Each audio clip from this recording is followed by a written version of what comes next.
সংস্কারের কথাটা আসাটাই স্বাভাবিক এবং আসাটা প্রয়োজনীয়। কিন্তু হ্যাভিং সেড দ্যাট, এখানে আমি একটা কথা বলবো যে এই সংস্কারগুলো করবে কে? অন্তর্বর্তীকালীন সরকার করবে না নির্বাচিত সরকার করবে?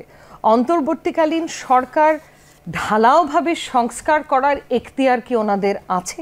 আমার মতে ওনাদের ঢালাওভাবে সংস্কার করার এখতিয়ার নেই। ব্যারিস্টার রাসনা, সংবিধান নিয়ে শুধু আমরা এখানে বিতর্ক করছি তা নয়, সব জায়গাতে বিতর্ক হচ্ছে এবং কেউ কেউ বলছেন একটা আশাবাদী হওয়ার মতো একটা ঘটনা, কারণ সংবিধান নিয়ে কথাই বলা যেত না এমন একটা পরিস্থিতি তৈরি হয়েছিল এবং সংবিধান পরিবর্তনযোগ্য নয়, কোনো কিছু বলার সুযোগ ছিল না।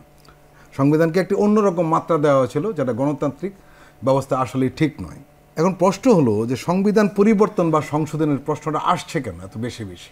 বর্তমান প্রেক্ষাপটটা তো যে অনেক ত্যাগ, অনেক রক্তের বিনিময় আমরা দেশকে স্বৈরাশাসন মুক্ত করেছি এবং এটাকে একটা অপরচুনিটি বা সুযোগ হিসেবে সবাই দেখছে রাষ্ট্র মেরামতের জন্য। তাই সংস্কারের কথাটা আসাটাই স্বাভাবিক এবং আসাটা প্রয়োজনীয়। কিন্তু হ্যাভিং সেড দ্যাট, এখানে আমি একটা কথা বলবো যে এই সংস্কারগুলো করবে কে?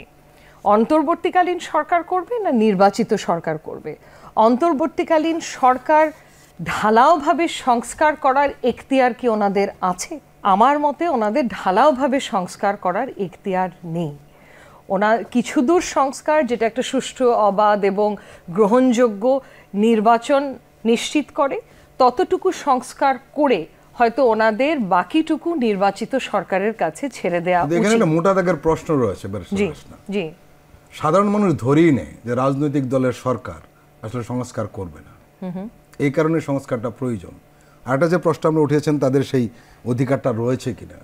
আসলে আমরা যত সরকার দেখেছি বাংলাদেশে, সবাই মনে করে, আমরাও মনে করি যে এই সরকারের চেয়ে শক্তিশালী আর কেউ নেই, কারণ সব দলের সব মতের লোকদের এই সরকারকে সমর্থন করছে এবং এটা গণ অভ্যুত্থানের সরকার, তারা তো করতেই পারে না, তারা আইনগত করতে পারে না। এখানে আমি আরেকটা কথা বলবো যে রাজনৈতিক দলগুলোকে দিয়ে হবে না কাজটা, এমন একটা বক্তব্য আমাদের সরকারের উপদেষ্টাও করেছেন একজন, এবং এটার সাথে আমি পুরোপুরি একমত না। এটা একটা ওভার সিম্পলিফিকেশন। প্রথমত হচ্ছে গিয়ে রাজনৈতিক দলগুলো যখন সরকারে আসে, ওনারা তো হাওয়া থেকে আসে না। যদি গ্রহণযোগ্যমূলক নির্বাচন হয়ে থাকে, ওনারা কিন্তু নির্বাচিত প্রতিনিধি, অনেক বেশি শক্তিশালী হয় আর অনেক বেশি শক্তিশালী হয়। বিশেষ করে ধরেন বর্তমান যে আইন শৃঙ্খলার পরিস্থিতি, এটা অত্যন্ত দুঃখজনক। এটা যদি রাজনৈতিক সরকার আসতো, নির্বাচন হয়ে, তারা কিন্তু আরো শক্তভাবে সিচুয়েশনটাকে নিয়ন্ত্রণ করতে পারতো, যেটা আমরা দেখছি আনফরচুনেটলি অন্তর্বর্তীকালীন সরকার করতে পারছেন না।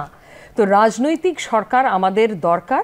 আমাদের শুধু নিশ্চিত করতে হবে যে ইলেকশন বা নির্বাচনটা যাতে সুষ্ঠু হয়, অবাধ হয়, অংশগ্রহণমূলক হয়, যাতে ঠিক প্রতিনিধিদের আমরা নির্বাচিত করে সরকারে আনি, তাহলে বাকিটুকু কিন্তু অটোমেটিকলি হবার কথা।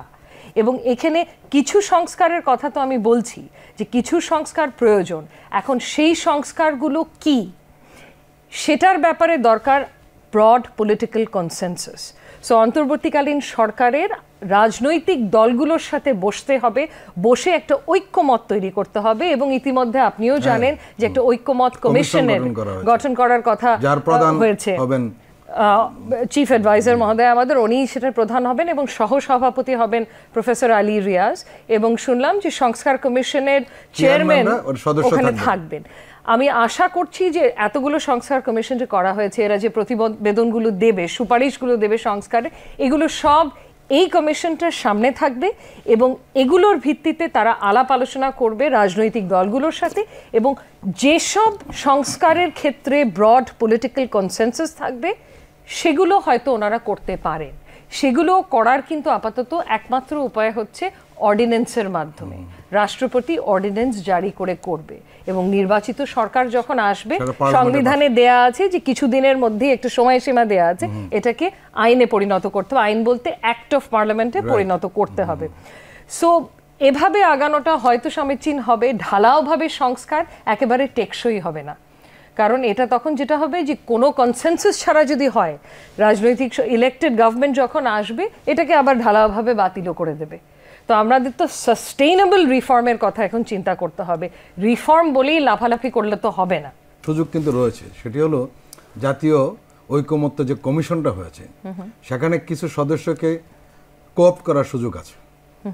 কেউ কেউ মনে করছেন যে রাজনৈতিক দলের নেতৃবৃন্দ সেখানে কোঅপ্ট হতে পারেন, তাহলে টোটাল বিষয়টা হয়তো অন্যরকম ভাবে হবে এবং ইতিবাচক হবে। সেটা করা যাইতে পারে। তাছাড়া কনসালটেশনস যদি মিনিংফুল হয়, যে আপনি সত্যিকার অর্থে যদি রাজনৈতিক দলগুলোর সাথে বসে ওনাদের যে প্রস্তাবগুলো সেগুলো বিবেচনায় নেন এবং একটা কনসেনসাস তৈরি করার চেষ্টা করেন, তাহলে কোঅপ্ট না করেও কিন্তু সেটা করা যায়। সো আপনার সৎ ইচ্ছেটা যদি থাকে একটা কনসেনসাস স্থাপন করার, সেটা কোঅপ্ট না করেও করা যায়, হচ্ছে আমার ব্যক্তিগত মতামত।